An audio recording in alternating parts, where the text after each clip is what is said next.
nataka usikilize hizi breakfast za wasanii, alafu uniambie ukipewa fursa ya kwenda kumtembelea msanii mmoja asubuhi, utachagua kwenda kwa nani? Tunaanza na Mbosso. Chief, habari? Nipo salama, hata usijali. Asante. Bana, saa moja hii umeshapokea simu. Unaamka saa ngapi? 12 alfajiri. Asante. Sasa nataka kujua asubuhi breakfast hapo kwako mnapenda kunywa nini? Tunywe chai na mkate wa kumimina. Mkate wa kumimina. Sawa sawa. Na hii ni kwa sababu unapenda au ni kutokana na hali? Hali jakaa sawa. Okay, kwa hiyo kwa mfano hali ingekuwa sawa, ungekuwa unakula nini breakfast? Chapati za alizeti ninone. Sawa sawa. Twende kwa Rayvanny. Vanny Boy, wewe hapo kwako asubuhi huwa mnapata kifungua kinywa gani? Geto mwendo chai na chapati. Chai na chapati. Sawa sawa. Na hiyo sasa, ili inoge chapati upate na mandondo. Sitaki kula chapo dondo, nataka pizza na baga. Oh my God.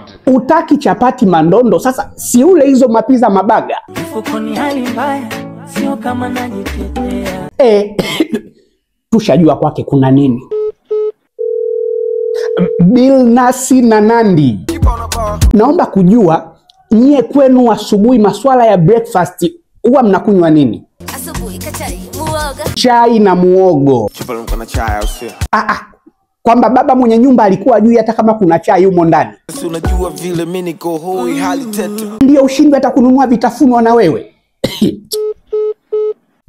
Sasa kwa Harmonize nina wasiwasi kwa sababu kama yeye mwenyewe anavyoamka tu asubuhi anakuambia alfajiri imefika, anga inang'aa, mvua inaanza katika, kafa tumbo la njaa. Mwenye nyumba tu anaamka na tumbo la njaa.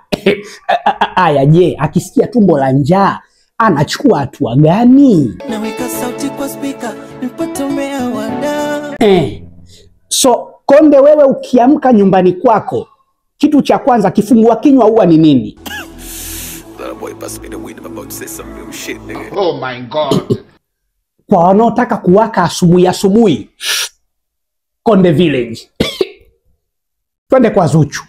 Zuchu, wewe hapo kwako asubuhi breakfast tunapata vitu gani mama? Vitu fulani vya kusisimua. Kwa mfano Chapati.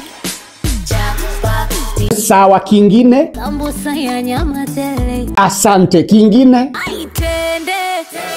Maliza cha mwisho. Halua. Bas. Ina maana wewe hapo kwako ni mwendo wa kula, hakuna kutuliza mdomo. Tuliza na kitumbua. Oh my God. Kutuliza napo tunatuliza na chakula. Mambo unanitisha, kwani unafuturisha? Kama wewe kwako hali ni ngumu ni wewe.